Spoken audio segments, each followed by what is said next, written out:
Hello everyone, তোমরা সবাই কেমন আছো? আশা করি খুব ভালো আছো। আমিও খুব ভালো আছি। তো চলে এলাম নতুন একটা ব্লগ নিয়ে। তো তোমরা ভিডিওটা শেষ পর্যন্ত দেখো, আশা করি তোমাদের খুব ভালো লাগবে। তো সকাল সকাল কাঁপতে কাঁপতে বর্মশাইয়ের সঙ্গে চললাম ঘুরু ঘুরু করতে। এমনিতেও অনেকটা লেট হয়ে গেছে, তাই তাড়াতাড়ি বাইক চালিয়ে ছুটলাম। আর এখানে দেখো ট্রেন ছেড়েই দিয়েছে। তো আমরা লালগোলা স্টেশন থেকে যাচ্ছি।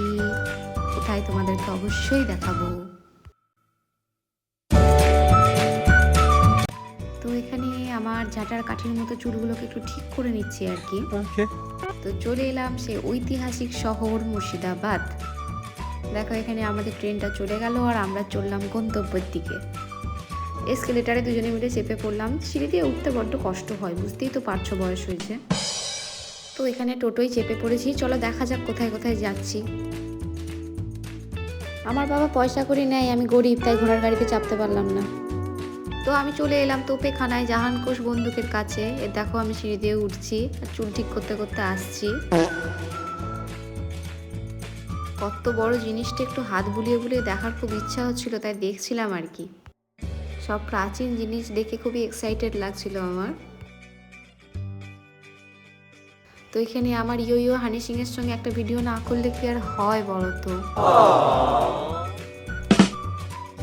তো আর একটা জায়গায় আবার ঘুরতে চলে এলাম। কোথায় এটা বলো তো? এটা হচ্ছে কাটরা মসজিদ। ওয়াও, খুব সুন্দর লাগছিল দেখতে। তো আমি আর আমার হাজবেন্ডের দিদি এখানে ঢুকছি ভেতরে। চলো দেখা যাক। ফুলের গায়ে হাত বোলাতে বোলাতে চলে গেলাম ভেতরে। এখানে বরকে বারবার একটা করে চুমু দিচ্ছি যাতে আমার ক্যামেরাটা ভালো করে করে। তো আমরা দেখতে দেখতে ভেতরে ঢুকছি। মসজিদটা সম্পূর্ণটাই ইটেরই তৈরি মনে হয়। এখানটা একটু গার্ডেনের মতো করা ছিল। তোমরা দেখতে পাচ্ছিলে মসজিদের গায়ে যে খোপগুলো ছিল, তো সেখানে আস্তে আস্তে ঢুকে পড়লাম। দেখো পুরোনো দিনের তৈরি জিনিস, ভেতরটা কিরকমই হয়ে গেছে।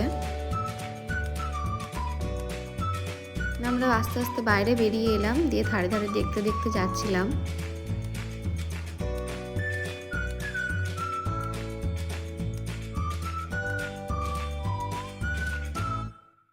এখানে আমি আর দিদি গল্প করতে করতে যাচ্ছি যে আজকে কি খাওয়া দাওয়া করবো। অলরেডি খুবই খিদে পেয়ে গিয়েছিল আমাদের।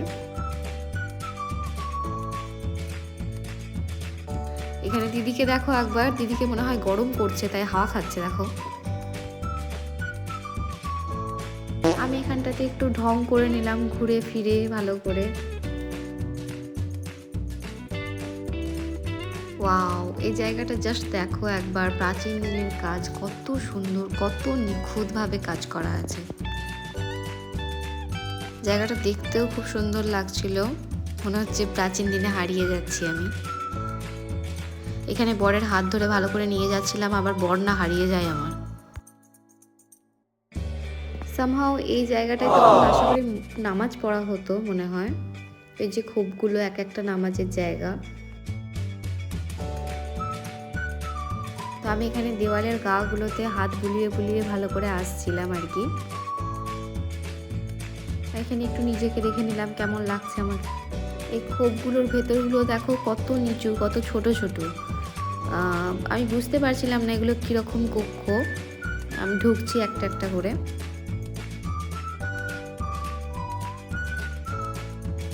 আর এখানে একবার দেখো ইটগুলোর সাইজ, একবার দেখো কত ছোট। তখনকার দিনের ইট এখনও কত সুন্দর হয়ে আছে। বাহ, এই জন্যেই বলে পুরনো দিন আর এখনের জিনিসের মধ্যে অনেক তফাৎ। নেক্সট জায়গায় যাওয়ার আগে মসজিদটা আরেকবার ভালো করে ঘুরে দেখে নিলাম। তো তোমরা অবশ্যই জানিও কে কে এখানে বেড়াতে এসেছিলে। চলো আমার নেক্সট ভিডিওতে দেখাবো আমরা এখান থেকে আরও কোথায় কোথায় গেলাম।